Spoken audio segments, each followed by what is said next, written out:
ኢትዮ ቴሌኮም ባለፈው የበጀት ዓመት ከ40 ቢሊዮን ብር በላይ በዶላር ብቻ ምክንያት ከስሯል። የኢትዮ ቴሌኮም ኦዲትድ የሆነው ፋይናንሻል ሪፖርቱ በዚህ ባሳለፍነው ሳምንት በዌብሳይቱ ላይ ተለቆልናል።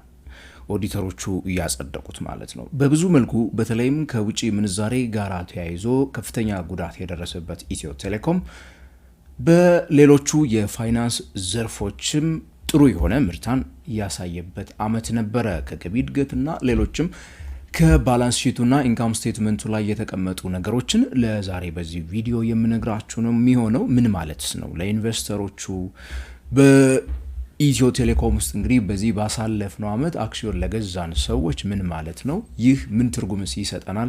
ለወደፊትስ በእጃችን ላሉት አክሲዮኖች ምን ማለት ነው የሚለውን ነገር በዛሬ ቪዲዮ እስከ መጨረሻ የምትከታተሉኝ ከሆነ የምነግራችሁ ነው የሚሆነው። የተወደዳችሁና የተከበራችሁ ተመልካቾች ይህ ንጋት ፖስት ነው። ፋይናንስ፣ ቢዝነስ፣ ካፒታል ማርኬት እናወራለን። በዛሬ ቪዲዮ ደግሞ ኢትዮ ቴሌኮምን እናወራለን። ጆይን በሉ። ከሀገር ውጭ ካላችሁ ሰብስክራይብ አድርጉ እያልን በዚሁ ወደ ዛሬው ቪዲዮ የምገባ ነው የሚሆነው።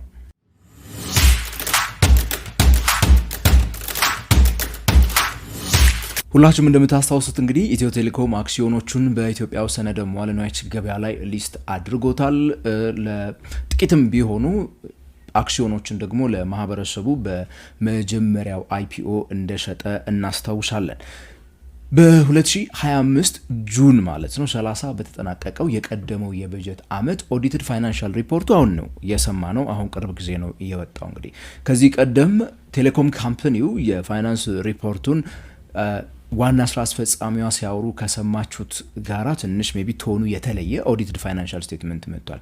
ለዚህ ነው እንግዲህ በካፒታል ገበያ ውስጥ በተለይ በሰነደ መዋዕለ ንዋይ ግብይት ውስጥ በምትመጡበት ሰዓት ሁሉ ጊዜም ቢሆን እንደዚህ ኦዲተሮች የሚያወጧቸው ሪፖርቶች ናቸው ሞር ለውሳኔ የሚሆኑ ሀሳቦችን ሊሰጧችሁ የሚገቡት ማለት ነው። ሶ በዚህ አይነት እንግዲህ ለመሆኑ ምን ይመስል ነበረ የዚህ ያሳለፍነው ዓመት ብለን ከጠየቅን የኢትዮ ቴሌኮም በገቢ ደረጃ ከፍተኛ የሆነ የገቢ ጭማሪን ያሳየበት ዓመት ነበር። ለምሳሌ በቀደመው ዓመት በ2024 91 ቢሊዮን ብር ነበረ ጠቅላላ የዓመት ገቢው። በ2025 ግን 148 ቢሊዮን ደርሷል። ከፍተኛ ጭማሪ እና ያሳየው።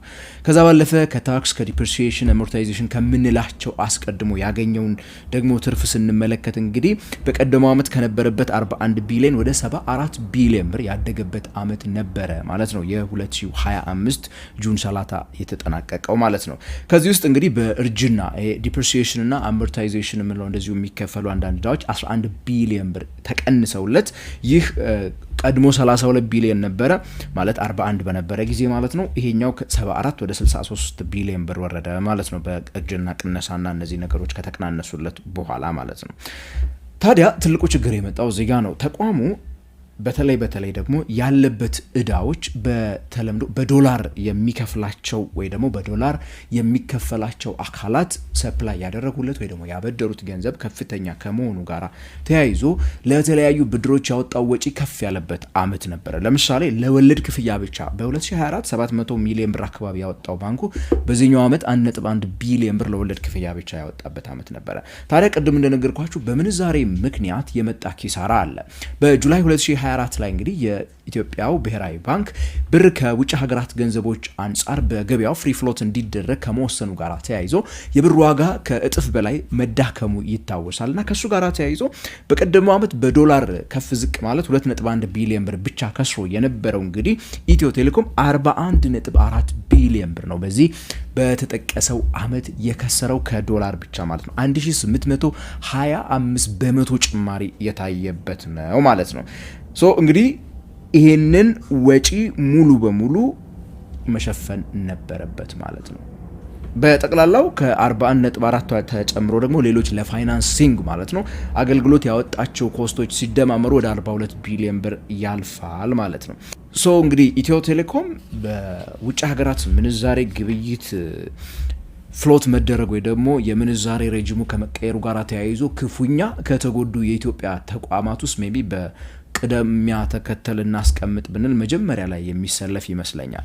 ቅድም ከጠቀስኩላችሁ 63 ቢሊዮን ብር የሚጠጋ ገንዘብ ውስጥ ማለት ነው በትርፍ ካስመዘገበው ይሄንን ኪሳራ ማካካስ ስላለበት ይሄንን ኪሳራ ስንቀንስለት እንግዲህ ከታክስ በፊት ያለው ኢትዮ ቴሌኮም ትርፍ ወደ 20 ቢሊዮን ብር አካባቢ ወረደ ማለት ነው። በቀደመው ዓመት ይህ ትርፉ 29.79 ቢሊዮን ብር ነበረ፣ ወደ 20.4 ቢሊዮን ብር የወረደበት ወይ ደግሞ ወደ ታች ያዘቀዘቀበት ዓመት ነበረ። እንዲሁም ደግሞ ታክስ ከከፈለ በኋላ ወደ 5.7 ቢሊዮን ብር ነው የወረደው። ከዛ ቀደም የነበረው 19 ቢሊዮን ብር ነበረ። ኦልሞስት 4 እጥፍ ወደ ታች የወረደበት ዓመት ነበር ማለት ነው ትርፉ። ኤርኒንግ ፐር ሼር የምንለው በእጃችሁ ያለች አንድ አክሲዮን ታዲያ እናንተ ዘንድ ያለች አንድ አክሲዮን ታዲያ በጁን 30 በተጠናቀቀው 2025 የበጀት ዓመት ያተረፋችሁት 5.79 ነው ሳይቆራረጥ። እንግዲህ አንዳንድ የሚቆራረጡ ነገሮች ስቲል እያሉት ማለት ነው። ይህ ማለት እንግዲህ 100 ብር አክሲዮናችሁ ያተረፈችው 6 ብር አትሞላም ማለት ነው። ገንዘቡን ያው ሜቢ ባንክ ብታስቀምጡት ልታገኙት ከምትችሉት የ7% ትርፍ ያነሰ ትርፍ ነው ማለት ነው ያገኛችሁበት በዚህ በ2025 ጁን በተጠናቀቀው ዓመት ማለት ነው። ይሄ ኢንካም ስቴትመንቱን በምንመለከትበት ሰዓት የምትመለከቱት ነው። በተለይ ከወጪ ገቢ አንጻር በምንመለከትበት ሰዓት እንግዲህ እርግጥ ነው ዋናው ምክንያት ከዶላር ምንዛሬ ግብይቱ መዋዠቅ ጋር የተያያዘ ቢሆንም ከፍተኛ የሆነ ጉዳት የደረሰበት ዓመት ነበር ማለት ይቻላል። 6 ብር ኤርኒንግ ፐር ሼር በጣም ትንሽ ነው። ባንኪንግ ኢንዱስትሪ ውስጥ መቼስ ሰምታችኋል። ከዶላሩም ጋር ተያይዞም ቢሆን አብዛኛዎቹ ባንኮች ትርፍ ያተረፉበት ዓመት 50፣ 60፣ 70 የመሳሰሉ ኤርኒንግ ፐር ሼር የተመዘገበበት ዓመት መሆኑን ሁላችንም የምናስታውሰው ስለሆነ ማለት ነው። በመቀጠል ስለ ኢትዮ ቴሌኮም ይበልጥ ለማወቅ ደግሞ እንግዲህ ከላይ የተጠቀሱ ገንዘቦች የመጡበትን መንገድ ማወቅም ቁልፍ ነገር ነውና ምንም እንኳን ትርፉ አድጓል፣ ምንም እንኳን ገቢው አድጓል የሚሉ ነገሮችን ያነሳን ቢሆንም ይህንን ነገር በማድረግ ውስጥ ለመሆኑ ምን ዕዳዎችስ ምን ሀብትስ አለው የሚለው ባላንስ ሺቱ ይነግረናልና እሱም በምንመለከትበት ሰዓት እንግዲህ የኢትዮ ቴሌኮም ጠቅላላ ሀብት ከ214 ቢሊዮን ተነስቶ ወደ 331 ቢሊዮን ብር ደርሷል፣ ወይ ደግሞ የ54 በመቶ ጭማሪ ያሳየበት ዓመት ነበረ። ይሁንና እንግዲህ እዚህ ውስጥ አንዱ ነገር ምንድን ነው ከሀብት ውስጥ ወደ 30 ቢሊዮን የሚሆነው ገና ያልተከፈለው ውጪ ላይ ሪሲቨብልስ ብሎ የሚከፈለኝ ብሎ የያዛቸው ናቸው። ከቀደመው ዓመት ከነበረበት 9 ቢሊዮን ኦልሞስት በ3 እጥፍ ጨምሮ 30 ቢሊዮን ደርሷል። ይሄ ከፍተኛ ችግር ነው። ድርጅቱ እንግዲህ የሸጠዎቸውን እቃዎች ወር ደግሞ የሸጣቸው አገልግሎቶች ላይ ክፍያን መሰብሰብ ያለመቻልን ነገር ሊያሳይ የሚችል ስለሆነ ማለት ነው 30 ቢሊዮን ብር ከ9 ተነስቶ በአንድ ጊዜ ከፍ ማለቱ ይሄ እንደ ቀይ መስመር ሊታይ ይገባል። ይሁንና ጠቅላላ ሀብቱ 331 ቢሊዮን ደርሷል ብያቸዋል ከነዚህ ካልተከፈሉት ምናምን ጨምሮ ማለት ነው። በሌላ መልኩ ደግሞ እንዲሁ የተቋሙ ጠቅላላ እዳ የምንለው ደግሞ ሊያቢሊቲ የምንለው ከ114 ተነስቶ እንዲሁ ወደ 229 ቢሊዮን ሄዷል። ከሀብቱ አንጻር ያደገበት ፍጥነት በጣም ከፍ ያለ ነው። ይሄኛው 101% ነው። የቀደመው ግን 54 በመቶ ነው እንግዲህ ያደገው። እነዚህ ውስጥ የረጅም ጊዜ ብድር ከነበረበት 13 ወደ 19 ቢሊዮን ብር ያደገበት ሁኔታ አለ። እንዲሁ ደግሞ ያልተከፈለ ገንዘብ ወይ ደግሞ ፔብልስ ብለው የያዟቸው ደግሞ ቀድሞ ከነበረበት 63 ቢሊዮን ተነስቶ 164 ቢሊዮን ብር ደርሷል። ይሄም በጣም አሳሳቢ ነገር ነው ከኢትዮ ቴሌኮም ሳይድ ማለት ነው። እርግጥ ነው አብዛኛዎቹ የኢትዮ ቴሌኮም ተከፋይ ገንዘቦች ወይ ደግሞ በእዳነት ተመዝግበው ያሉ ገንዘቦች ለተለያዩ ቬንደሮች ወይ ደግሞ የተለያዩ የ4G 5G ኦር ሌሎች ኔትወርክ ማስፋፊያዎችን ኢንፍራስትራክቸሮችን በሚሰራበት ጊዜ የሚገዛቸውን ነገሮች በዱቤ እንደሚወስድ አይነት ነገር አለ። ከነ ሁዋዌ ከመሳሰሉት ቬንደሮች የሚያገኘው በዶላር ሊከፈል የሚገባው ከመሆኑ ጋር ተያይዞ ነው። አሁን ያያችሁት ቁጥር ቅድም የጠቀስኩላችሁ እንግዲህ ቀድሞ ከነበረበት 63 ወደ 164 ያሻቅብበት ምክንያት ሊሆን ይችላል። የአጭር ጊዜ ብድርም ቢሆን ከ4 ቢሊዮን አካባቢ ተነስቶ 10 ቢሊዮን ማለፉን ነው እንግዲህ ኦዲትድ ፋይናንሻል ሪፖርቱ የሚያሳየን። ሌላው አሳሳቢው ነገር እንደተመለከትነው እዳው ከፍተኛ ነው። አሁንም እዳው ከሀብቱ ይልቅ በጣም ከፍ ባለ ሁኔታ ያደገበት ዓመት ነው። ይሄ ጥሩ ላይሆን ይችላል። ከሱ ይልቅ በጣም መጥፎ ነገር የሚሆነው ግን የባንኩ ኢኩዊቲ ወይ ደግሞ ይሄ ካፒታል አንጻር የምንመለከተው ጠቅላላ ካፒታሉ ያደገበት ሁኔታ ስንመለከት ከ99 ቢሊዮን ተነስቶ ወደ 101 ቢሊዮን 2% ብቻ ነው ጭማሪ ነው ያሳየው። ይሄ 54 በመቶ ሀብቱ ላደገ ድርጅት አስጊ ነገር ነው። ምክንያቱም ያንን ሀብት የሚያስተዳድርበት፣ ያንን ሀብት ወደ ብር የሚቀይርበት፣ ያንን ሀብት ወደ ትርፍ የሚቀይርበት ገንዘብ ኢኩዊቲው ነው ወይ ደግሞ ስራውን የሚሰራበት ስራ ማስኬጃ ገንዘቡ እዚህ የሚሰበስበው ካፒታሉ ስለሆነ ካፒታሉ ያደገበት መንገድ በጣም ትንሽ ከመሆኑ አንጻር ይሄ አስጊ ሊሆን ይችላል። ሌላው ደግሞ አስጊ ነገር ሌላው ቀይ መስመሩ የባንኩ የዴት ቱ ኢኩዊቲ ሬሾ ነው። ከዚህ ከካፒታሉ አንጻር ያለበትን እዳ በምትመለከቱበት ሰዓት እንደዚሁ ዴት ቱ ኢኩዊቲ ሬሾ 2.25 አካባቢ ነው የሚሆነው ማለት ነው። እዳው በዚህ ያክል እጥፍ ነው እንግዲህ ምኑን የሚበልጠው ኢኩዊቲውን 300 ምናምን ቢሊዮን ነው ብያቸዋለሁ። ይሄ ግን 101 ቢሊዮን ብር አካባቢ ነው።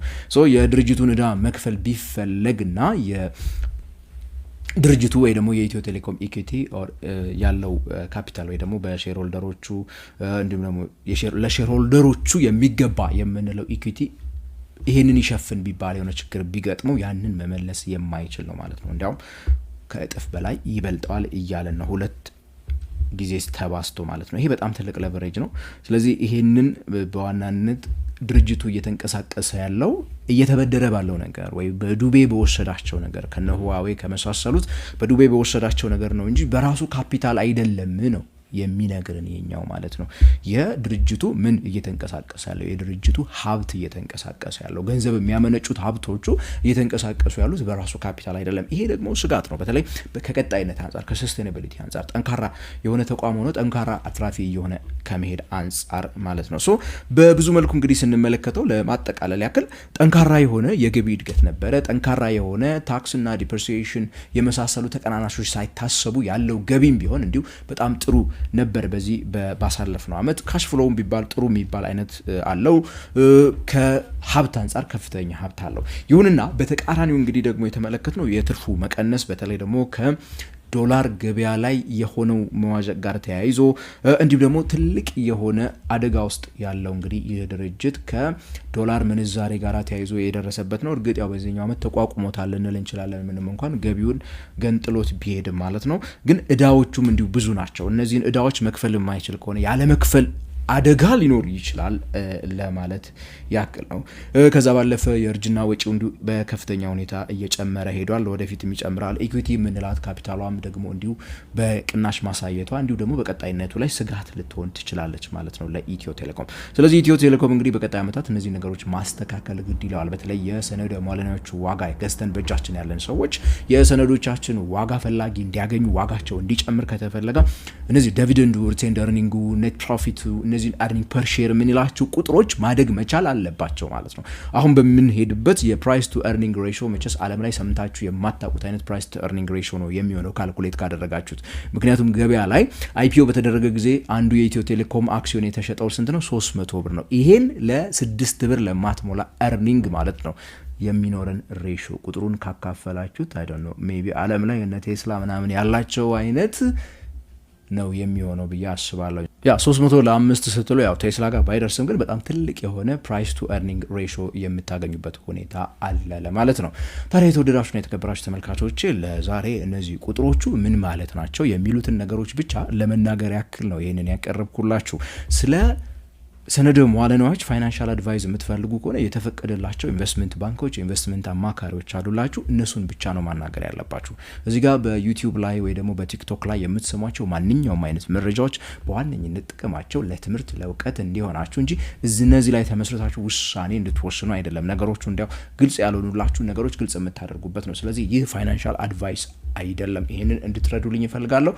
ፋይናንሻል አድቫይስ ከፈለጋችሁ ታዲያ ባለሙያዎች ጋር ሂዱ፣ ኢንቨስትመንት ባንኮች ጋር ሂዱ፣ ኢንቨስትመንት አማካሪዎች ጋር ሂዱ፣ ወይ ደግሞ የሰነደ መዋዕለ ንዋይ ደላሎች ጋር እንድትሄዱ እየጋበዝኳችሁ የዛሬውን ቪዲዮ እኔ በዚሁ አጠናቅቃለሁ። አስተያየትና ጥያቄዎቻችሁን ኮሜንት ሴክሽን ላይ ጻፉልኝ። ላይክና ሼር ማድረግ ታዲያ እንዳትረሱ። ከኢትዮጵያ ውጭ ካላችሁ ጆይን በሉ፣ አበረታቱን እያልኩኝ በቀጣይ በሌላ የፋይናንስ ፕሮግራም እስከምንገናኝ ድረስ ታዲያ ከንጋት ፖስት የምሰናበታችሁ ነኝ። ገሜ ብራውን ነኝ።